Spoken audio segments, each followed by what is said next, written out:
All right, what is going on, guys? Welcome back to another KC Sports Report live stream. Tonight, I have the pleasure of being joined by Lucas Murphy, and he hosts the Beat of KC. The link to that is in the description. How you doing tonight, Lucas?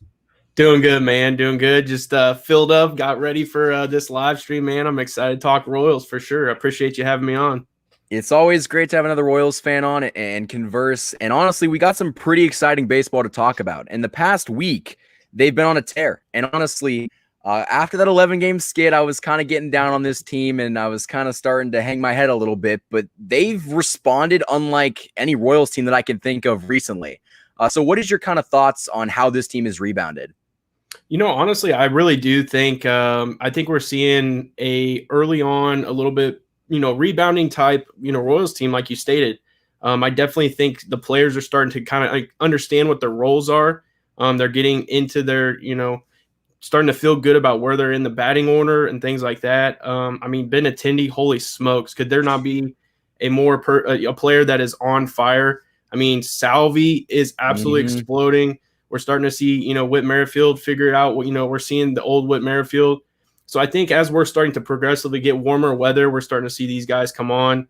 Obviously we're going to talk a little bit more, but pitching has been suspect a little bit, but we're seeing, at least 4 to 5 guys in the pen that are, we can almost consider lockdown. And so, yeah, I'm really excited about where we're currently at, especially going into a tougher schedule, I would have to say. So I'm super pumped about this, man. I mean, you just got to keep your head above the water. And the Royals went way under the water, and they've kind of just resurfaced a little bit. And right now, you can correct me if I'm wrong, I think they were 29 and 28, which is a game above 500, which we will take at this point in the season. And I've said this on your show. If you guys haven't already, subscribed to him and go check out the videos that we did over there. But I really can only ask for us to be around this mark at the All-Star break. I mean, for a team that lost 100 games in back-to-back years a couple of years ago, being in the position that we're in right now, I mean, I really can't complain. Man, I looked so last night before we took that loss, unfortunately, we were 2 games out of the wild card. We're officially 3 games out of the wild card, getting ready to go into a very, very tough stretch. So, like you said, man, you cannot complain about the current state we're in.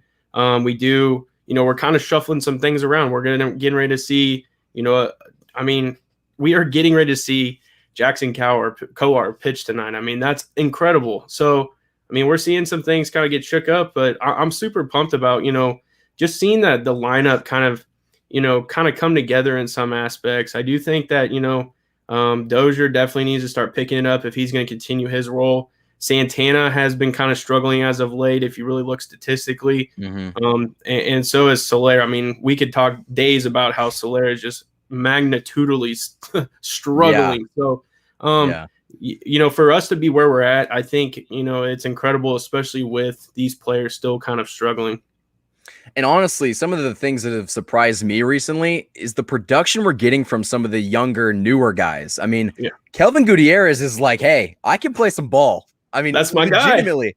I saw him yesterday. He had a great up the middle single. I mean, he just put a good swing on it, and he's hitting the ball really well right now. And honestly, Hunter Dozier was thought as the guy coming into this season, but maybe going forward, if he doesn't figure it out, because I mean, let's be real here. How much longer do we have to wait on him to get better? And I know that a lot of Royals fans like give him some time. He'll fix it out. But I mean, right now, Gutierrez is playing so well, you got to play him. Yeah, for sure. And, when we talked, I think it was maybe the first time we talked, that was one of the big ones that I was super pumped that he even came up and was performing the way he was even out the gate. Because, I mean, you see guys, they come up and they kind of get that, experience, but then they kind of have like that lull. It's like he's kind of had that, but he's kicked it back into another gear, and you can almost expect some big things from him every time he comes to the plate. His defense is pretty solid. I mean, that's a good find right there. And I think you hit on it where we got him from. It was from a trade, I believe. Kelvin Herrera trade. Yep, Kelvin Herrera. Yeah, so I'd easily take that, especially with the suspect of what you're going to get when you got Dozier out there and things like that, for sure. So, I mean, I wrote down Dozier in the last 15 at bats has had 2 hits, 1 home run, 1 RBI, and is hitting 133. I mean, that, isn't very great for what we're expecting him to do, especially giving him a new contract. So, That's some like Nicky Lopez type numbers, and even he's doing better this year. So I Yeah, mean, yeah, you can't have that at all. And honestly, I'd go as far to say that Hunter Dozier is not that good defensively at third base. He's a good right fielder, like he's solid. He's good enough to get by, but he's really not somebody that I look at on the defense being like, oh, third base, hot corner. I want Hunter Dozier right there. I mean, yeah, that's not a knock on him. He's just not as good defensively as we thought that he could be. But I think that if Gutierrez, like we've been saying, if he keeps playing the way that he is, Dozier might find himself without a job right now. And I'm yeah. not saying that that's going to be permanent, but I mean, like you said, he's hitting 133. We could have plenty of guys come up that are much cheaper, do the job better, and it helped this team win more. So Yeah. I'm And not I too mean, sure. you've hit on it plenty, man. Once he came back from COVID, he has not been the same player. And I think that's unfortunate, but it affects people differently, but maybe it's definitely, got him a lot longer and it's something that he's just going to have to eventually overcome. But yeah, he has not been the same player ever since he's gotten the pandemic for sure. See, I'm going to play bad guy right now. And I don't want to be like this, but at some point, it's a business and I feel bad for him. Obviously, I don't want anybody to get COVID, but you can only make that excuse for so long. I mean, Yeah. it's really unfortunate, but like, how much longer is he gonna? Because I heard that he was feeling better enough to the Yeah. point where he could play semi efficiently, but he's just not been good. Even though he said that he really hasn't had lingering effects this year, but Yeah. I just don't know how much longer we can put up with subpar performance, especially because we extended him in the offseason. Like, Yeah.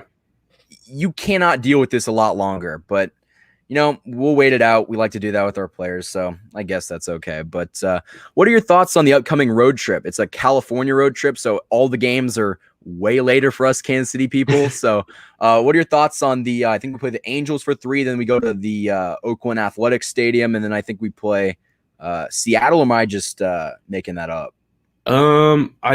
I'm not sure on that. I paid attention to those first two, and then I think I forgot Forget about the Seattle one. I know we play the Angels and the A's.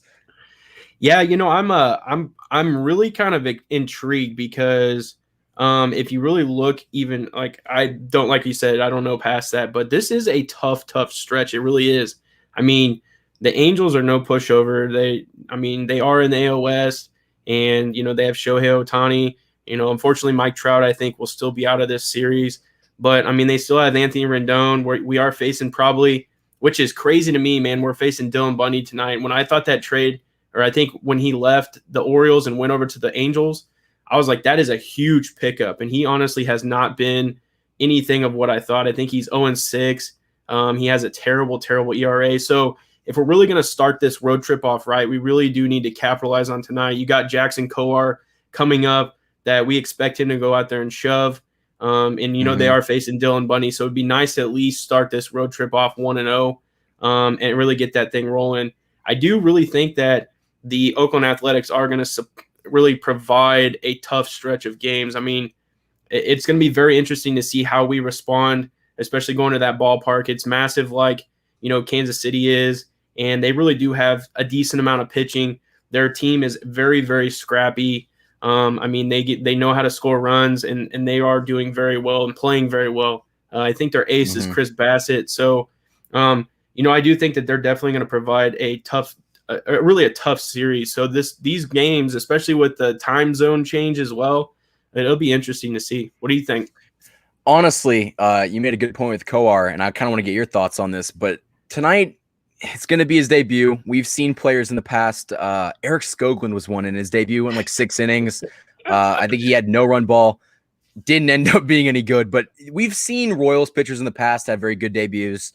I don't really know what to expect. I saw that his command was unreal this year, which was really his big problem in the minors, is he couldn't control some of the great pitches that he had. But I believe that he won AAA Player of the Week or something like that. So he's obviously performing very well right now. The Royals made the executive decision to call him up after basically he told him, "Hey, I'm ready." So I think that it's going to be interesting to see. Kowar was a guy that got drafted. I think it was a comp pick in the first round in 18 after Singer went. And Kowar, I believe, pitched with Singer in Florida. So those are two guys that got chemistry together. And honestly, I think that Kowar probably isn't going to be a guy that we're going to think of as a middle reliever in this starting rotation. I just don't think that.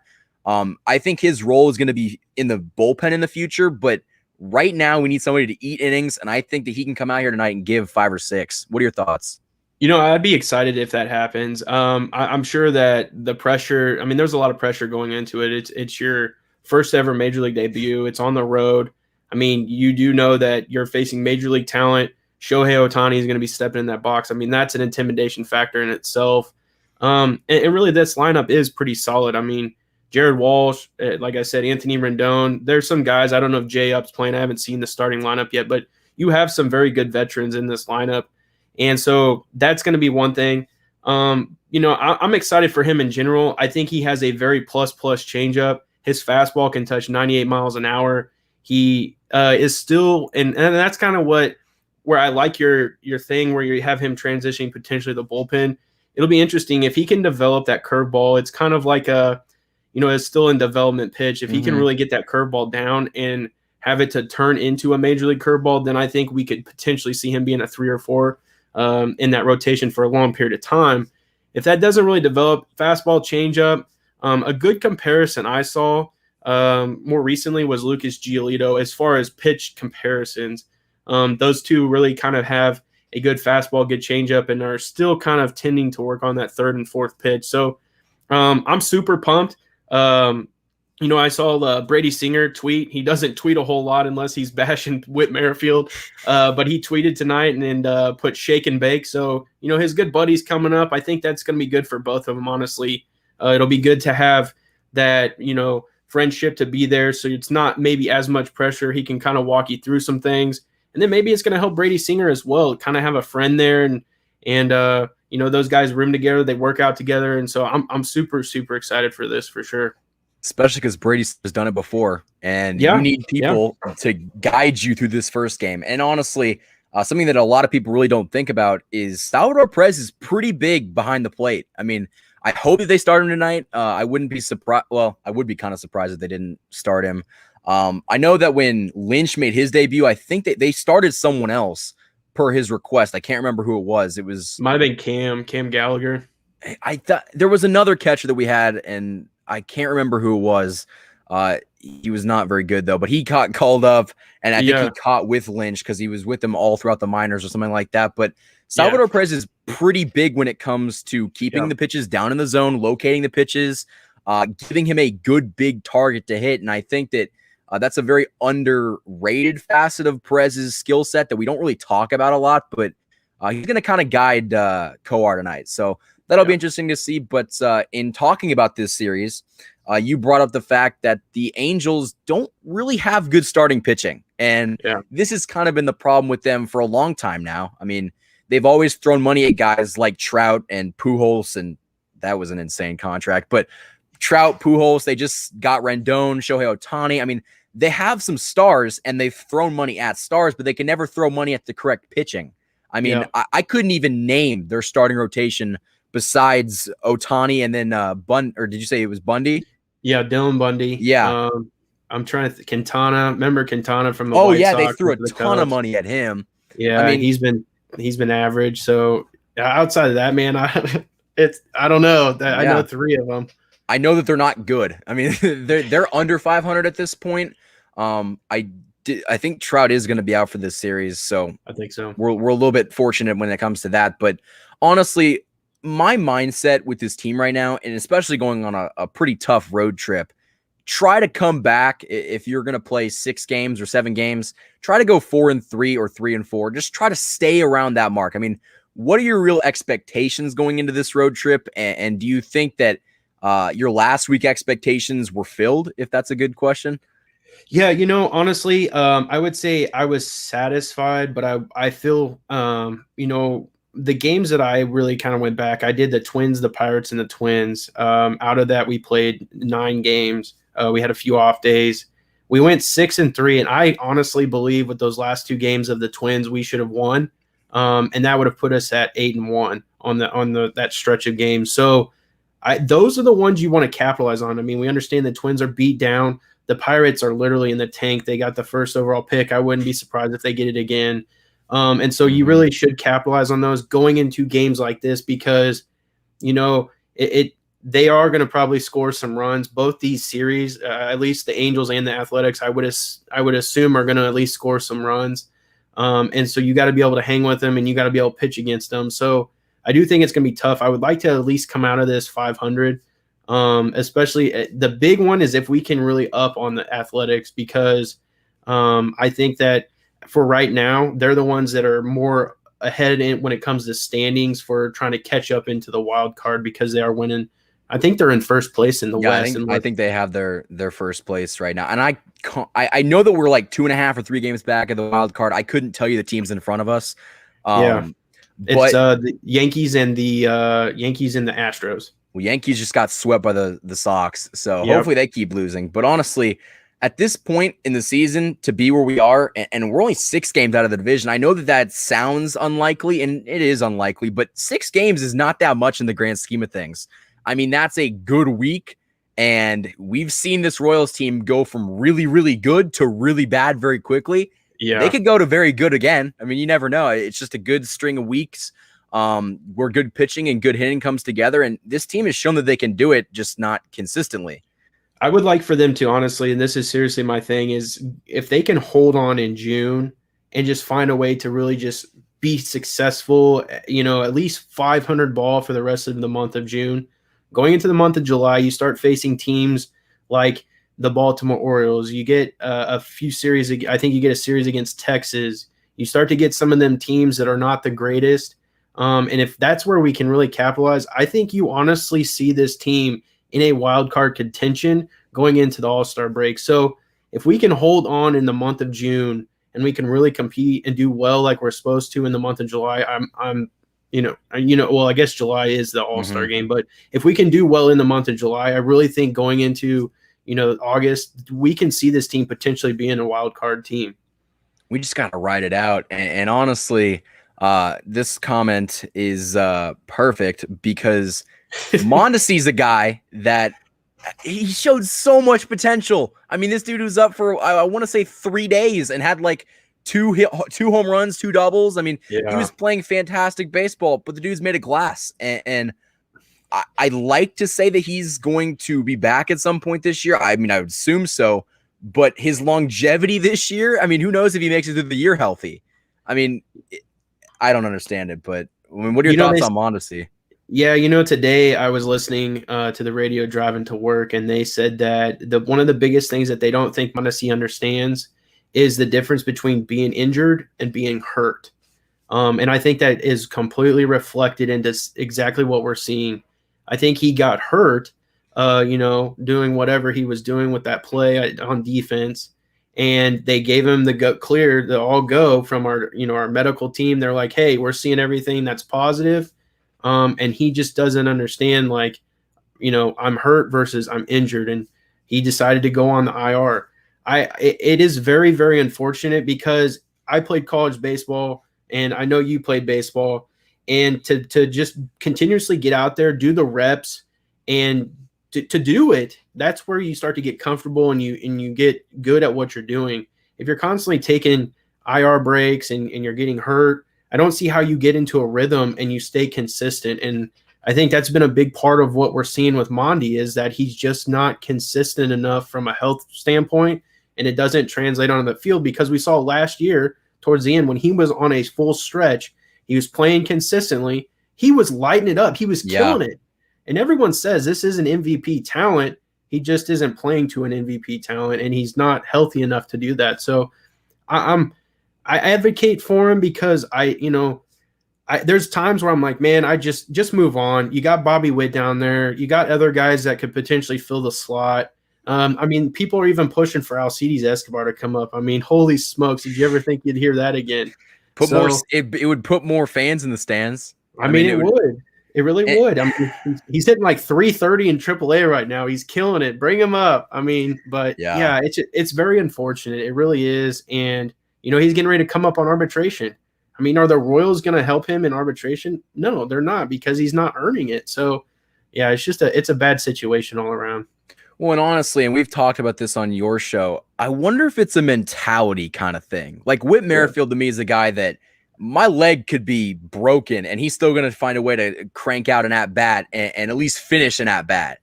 I don't think Mondesi has that mental toughness. I could be wrong, and honestly, maybe I am, but I just think that Mondesi's a guy that he gets down on himself and he just feels like the world is collapsing. And honestly, personally, me as a Royals fan and as a baseball fan in general, and if I was a manager or a coach, that's not the kind of guy I want. I mean, somebody who's giving up on himself when he knows he has the talent to be that good. I mean, it's really frustrating to see. Do you think that this is like a mindset problem, or is he just? I don't even know. I think it could be. We talked on the show, and there's at times where I feel like he just doesn't want to be a part of the Royals. And as crazy as that sounds, you kind of can sense it a little bit just because of these types of injuries. Like I understand that obliques can be very painful, and they do take a very long time. We've seen it multiple times with pitchers and all kinds of batters, and it does take a lot of time. But like when they're saying like this was a very, very minimal hamstring issue, I think is what it was, and they cleared him to play, and he's like, oh, I don't know. That's where I start to question, like you said, the kind of that fortitude and that passion and some of that aspect as well. And I mean, you see him in the game, they'll pan to him and he's just chilling on the bench and stuff, and it's like, man, that's what I think is most frustrating for me, is the fact that he just kind of like, whatever. So yeah. I don't know, but that also leads to kind of another injury. Hopefully he's coming back, but Danny Duffy, I haven't really heard anything on him, but I assume he's on the mend. And I can't remember what he went out with, but I know it was not that serious. Yeah. So Duffy, originally they were freaking out thinking he was going to have Tommy John. It wasn't the flexor aspect, but they said it was definitely an elbow strain, forearm strain. And I heard the other day him and Stalmont were playing catch at a decent depth. So I think 90 feet. So the as far as the bag's away, and they were playing pretty intense is what the tweet said. So it does sound like Duffy's kind of working his way back. Obviously we're seeing Stalmont come back. And so I do think Duffy's working his way back, but they don't want to really rush that, especially when a lot of the time those forearm strains do turn into, elbow reconstructive surgery type stuff. So it'll be interesting to see with, I guess it's not really reconstructive, but Tommy John. So it'll be interesting to see what comes from that and how quickly they get him back and things like that. But yeah, we need Duffy back too. I mean, that guy's been a workhorse for us this year. He's been going out there and just shoving, and then he's been doing his thing. So it'll be like a sub-1 ERA for like the first half of the season that he was playing. Yeah, and I think he was either 5th or 6th in the running for Cy Young too. I mean, we're very early on. Don't get me wrong, but it's still cool to see Danny Duffy to even be mentioned in the Cy Young race. So that's especially because Danny Duffy, like, don't get me wrong, he's been consistent in his Kansas City career, but he's had some pretty low lows. And to see him kind of come out and just say, hey, I'm the ace of this staff right now, as it appears, it was good to see. But honestly, leading into the pitching aspect, one thing that we've also talked about on your show is we didn't really like some of the bullpen roles that Matheny was handing out, in which case Wade Davis was closing a game in which he had really no business closing, or Greg Holland was going to come in a setup role. I remember one time they brought Greg Holland in when there was like 2 outs and they needed 1 out. And it's like, dude, just bring in anybody but Holland. I mean, don't get me wrong, I like Holland, but if you need somebody to get 1 out and a strikeout, Greg Holland is not the guy anymore. But we've seen guys like, I know Stallmont's coming back. Who was I surprised with recently? Jake Brent has been good. Junis has been coming out of the pen and he's been solid. Zimmer has been very surprising to me this year. Honestly, I was kind of willing to give up on him because we really hadn't seen the production that we want to see out of a first-round draft pick, but he's been doing good. Zuber's been pitching well. I mean, these guys are all starting to kind of find their roles, and obviously we still have a few clunkers in the bullpen that we could be without, but to have kind of something consistent in this pen, it's good to see. What are your thoughts on that?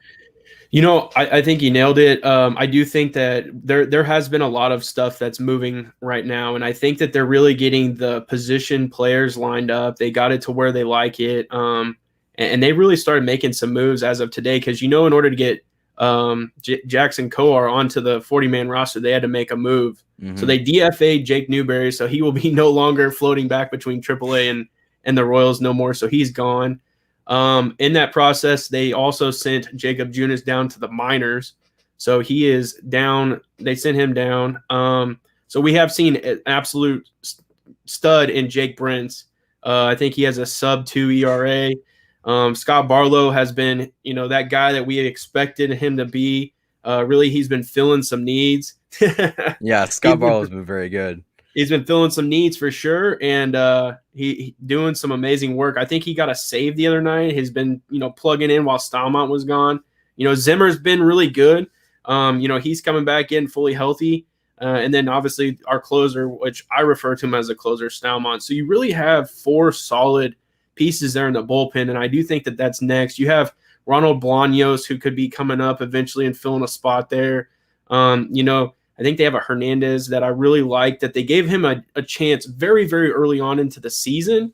I'd like to see him come out of the pen. Was it Carlos Hernandez, or am I just making that up? Carlos Hernandez, and he throws like upper 90s too. So it'd be nice to see him maybe come in and fill that Jacob Junis role. So I would, and Zuber got sent down as well. So I do expect, because when Olivares got called back up, that's who they sent back down. So I would like to see them to start really solidifying this bullpen. We know we have those 4 solid pieces, but we need some more around them. And I think, like I said, moving into June, into July, it would be, this is what you need. This is where you need to start really solidifying that stuff for sure. So, yeah. And hopefully Matheny does that. I mean, I know he doesn't like to have defined bullpen roles, but it's like, dude, this is kind of like last year when he had Ken Rosenthal. Am I saying that right? Was it Ken Rosenthal? Trevor Rosenthal. Rosenthal's an analyst, but Trevor Rosenthal was closing games. And don't get me wrong, I think he was actually one of the better closers in the game last year. Yeah. But Josh Stalmont was throwing like 102 coming out of the pen, and they put him in like the 6th inning. It's like, okay, you got to put him in the right spot. So with that being said, guys, why don't we get into some questions? We might as well field some. What is up, Aaron? He's our chat mod here. I'm doing well. We're seeing some good baseball. When do you think that Dozier and Soler will start to heat up? Why don't you go first with this one, Lucas? For sure. I do envision Dozier probably heating up before Soler. I did write down some stats, and obviously we understand Soler is coming off of the NRR stint, but in the last 3 series that I listed, he's only had 9 at bats, 1 hit, 0 home runs, 0 RBIs, and is batting 111. I mean, I don't know how much more they can continue to be like, hey, we're working on him within the cage. We're doing this, we're doing that. Dozier obviously is 15 at bats, 2 hits, 1 home run, 1 RBIs, hitting 133. I can envision Dozier probably coming around a little bit quicker than Soler, just because of their swing styles as well. Yeah. And that's just my thoughts on that. You hit it right on the head. I mean, Dozier, for as much as I've knocked on him, Dozier's doing more things correctly. He's hitting the ball hard. He's hitting it at people. You really can't do anything about that. And unfortunately, baseball is a lot of luck. You basically just have to hit it where they ain't, and he's just been hitting it where they are. So I think that if we're going with somebody that's going to heat up quicker, it is going to be Dozier. Soler just has a messed up swing right now. It looks like he's swinging to hit a ball over the fountains every time. And that's why he's hitting 111. I mean, Soler has been a guy that was like a 4 or 5 bat. They moved him down, I think, to like 6 or 7 even when he starts playing. Yeah, that's unfortunate. I mean, and then I think what hurts him even more is that he's a liability out in right field. And a lot of the time, they envision him just playing DH. And, as of late, Cam Gallagher's hitting better than, in all honesty, Cam Gallagher's hitting better than Jorge Soler. And so you could plug him in to hit, and you can have Salvy at least DH and get some rest. So, it's just unfortunate what Soler went from, hitting 50 home runs before to now hitting, underwater. It's crazy. So, yeah. Especially because he's in a contract year. And honestly, this isn't a question, but I'm going to ask this question. Do you want to see him back next year? I mean, obviously, he's kind of hurting his case for a massive extension this year. Honestly, I really don't. I would much rather – I think Santana potentially signed a 2-year deal. I think that next year was an option maybe, but I would much rather keep Santana, and if we need to, put him in the DH spot and let Soler walk. That's just me. I've always liked Santana. I've been a Santana guy, but I mean, there's a lot of things that, from a Royals perspective, I could see that DH spot being a rotational piece just for rest and to keep guys going. And so, yeah, I'm okay if Soler goes. We traded Davis. He's obviously back on the team, so it's not like we're losing anything with that. And I say we just get part ways. Honestly, I wouldn't be against if they brought him back because, I mean, we've seen he's got some pretty good pop when he's able to hit the ball, but it's just a matter of getting out of that slump. And when he slumps really, really hard. So hopefully he can get out of that. I mean, I do think he's going to start hitting better at some point this year. It'd be kind of ridiculous to say that he wouldn't, because if that's, he might get cut before September call-ups if he keeps hitting like that. Quite honestly, he's not worth a roster spot, but he's just got to figure it out. But I think out of the two players, because we spent enough time on this question, out of the two players, I'd pick Hunter Dozier to correct it sooner. For sure. Let's see. Gary Holland asked, Darcy, do we have any power bats coming up from the farm system? That I can think of. I know Nick Prado's been doing very well recently, who he could actually be a first base option for next year if we did let Soler walk and we put Santana at DH. Bobby Witt at some point, I'm going to ask you that question in a minute. I think Bobby Witt could come up some point this year, especially if we're contending for a wild card spot. And then I can't really think of any other big name prospects that are even really worth noticing that are really playing well right now. The pitching has just been great, but besides that, I don't think that we really have anybody in that farm system that kind of screams major league. Oh, I guess Kyle Isbell could be a future right fielder too. So maybe him, but what are your thoughts on that? Yeah, I think for what we're seeing as far as power and what we're going to see from the farm system, for the most part, we're probably kind of getting. I do like the Prado. I'm pushing for him hard. I made a video the other day. 3 people I would envision seeing this year, and he was on my list. I think it would be nice to get him up here just to get him that experience and see what he's capable of doing. As far as power bats, I mean, you pretty much hit it on the head. There's a few others that have been kind of killing. I think we have a couple at Northwest that have about 9 home runs. Our Northwest Arkansas squad is loaded with talent, and they got some good ball players there. And even our high A with the River Bandits, I mean, there's some pretty decent ball players there. So there's some good power bats coming. But I think what's more exciting too is you got power bats plus they're hitting for average. So it'll be nice to see some of these guys get up here, but you also want to, kind of make sure that they're developing and doing their thing. So we'll see. Oh, one name that I just thought of, and I actually can't think of his name. He's a 17-year-old. He was a Dominican player. Do you know who I'm talking about? His name is escaping me right now, but he was one of the top tier hitters in the what is that called? The pickups from across the international. Yeah, international. I can't remember his name right now. So drop that in the comments if you guys know it. I can't. He's 17, 18 years old, plays right field. He's got a lot of pop. Sully Mateus. No, it was some because we got rid of. I think we got rid of Mateus. Khalil. We got rid of Khalil. No, it's somebody else. He's like someone has to know it. I should know this, but he's escaping me. Do you think it's time to consider signing Benintendi to a more long-term deal since he's young and is playing so well? Honestly, I want to see Benintendi back. He's been pretty good outside like the first week. And honestly, as a guy that can hit for power, he can hit for average. He went back to the basics of just being a good ball player, and we've seen him good defensively. He's constantly driving runners in. I would like to see him get signed long-term. We don't have a left fielder of the future per se, so I'd like to see us re-sign him, but what are your thoughts on that? I think it's going to come down to the old Royals, situation. Can they afford him and what he's asking for? And I think that's going to be the problem. I think where, we always look at the Kansas City Chiefs, they go out and get guys that they want. Baseball is a little bit different, and if Benintendi's out of their price range, they may view like, hey, we got this person down in the minors. So I would love to see them re-sign him. I don't think as far as what we gave up was overwhelmingly like terrible.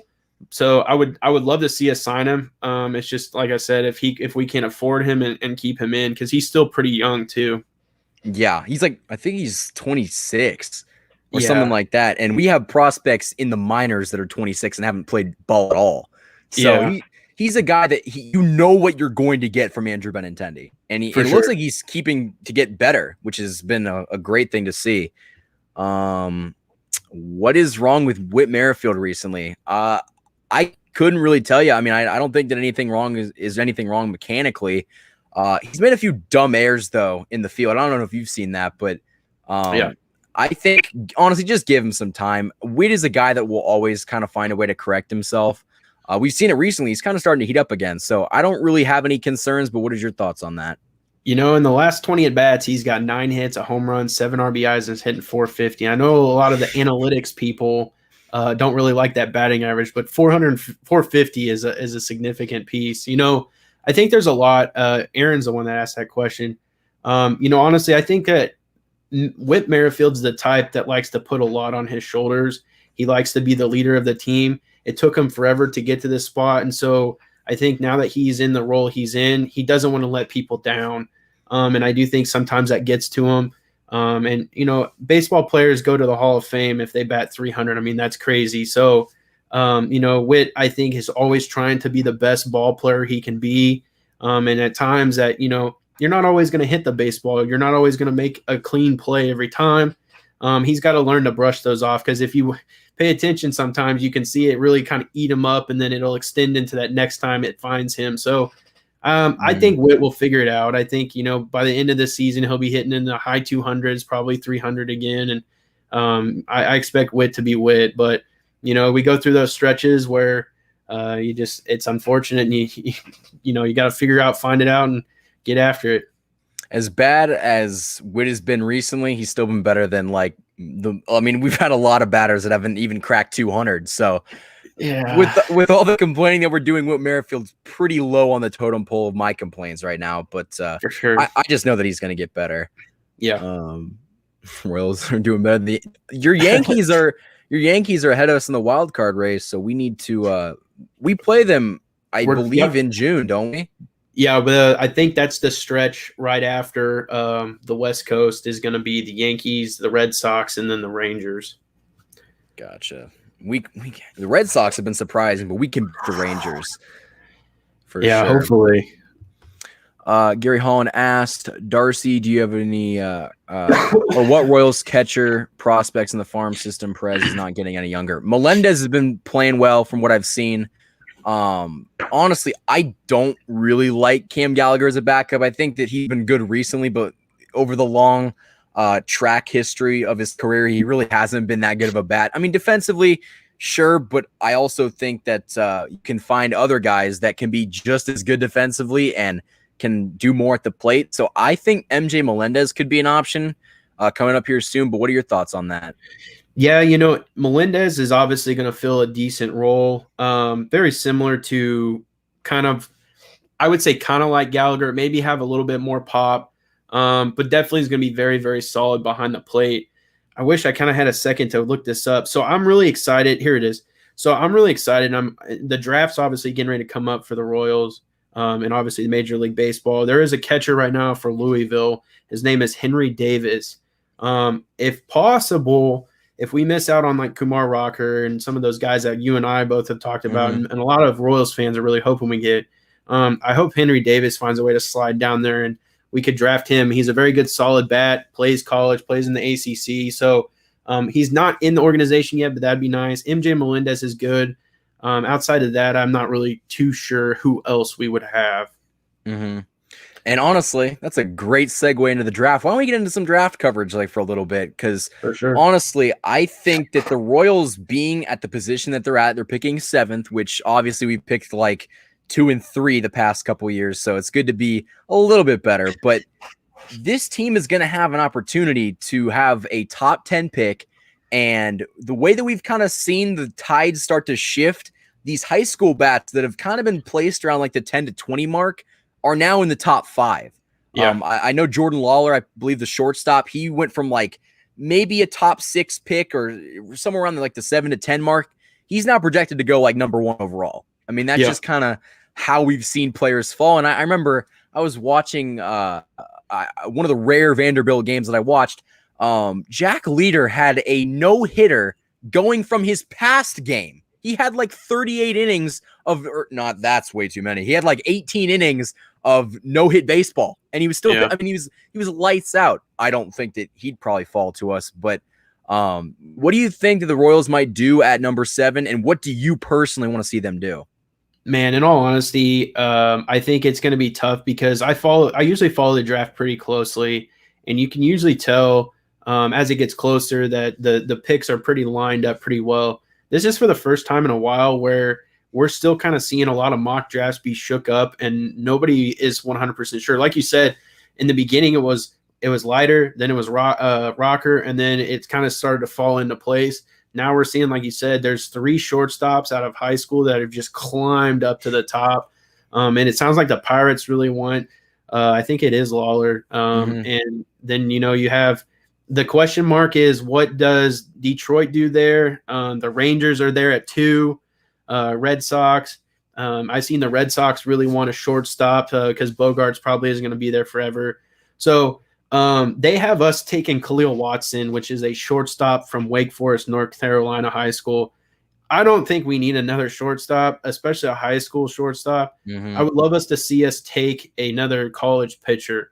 If any possible way, man, if Kumar Rocker falls to us, because they're saying his velocity was a little bit down. He kind of struggled in the SEC championship. Like, that is the SEC championship. Like, you're facing minor leaguers. So my pick would be Kumar Rocker if he's there. If not, I really want that catcher from Henry Davis from Louisville. If both those guys are gone, my final one would be Ty Madden from Texas. Kid throws gas, can definitely touch almost 100. I think he has hit 100.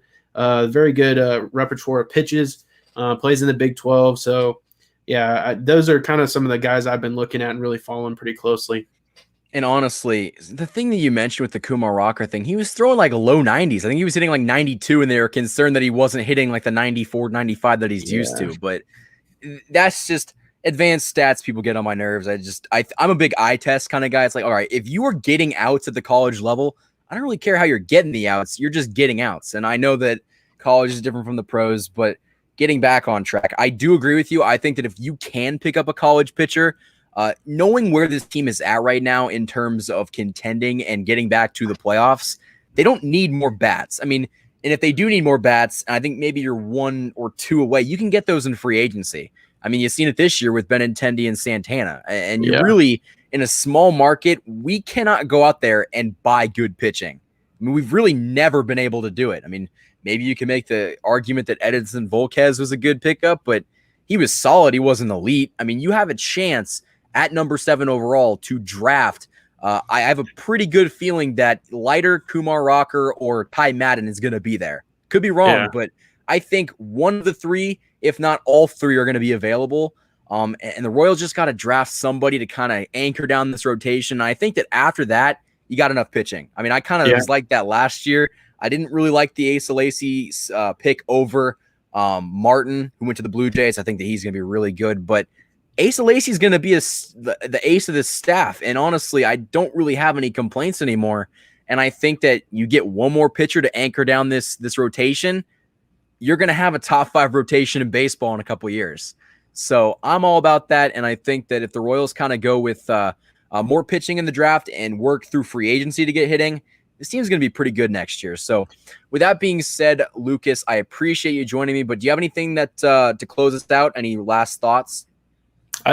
Just guys, be ready for this stretch of games, guys, especially if you're a big time Royals fan. I think that we're going to see truly what the Royals are made of. I think that these, the rest of the games in June are really going to put us into a position whether we're going to see if we're going to contend for that wild card or if we're basically giving up on the season. That's just where I'm at. And we might start to get to see some of these younger players come up. But yeah, I appreciate you having me on, Michael. This was a blast, man. I love talking baseball. I love just really talking sports. So thank you. I appreciate coming on. So guys, with that being said, go subscribe to Lucas Murphy, the Beat of KC. The link is in the description. Get him to, you're at 115 subs, I believe. 115. Yeah, we're trying to get to the 1,000. We can hit 130 just off this live stream purely. So guys, go subscribe to him.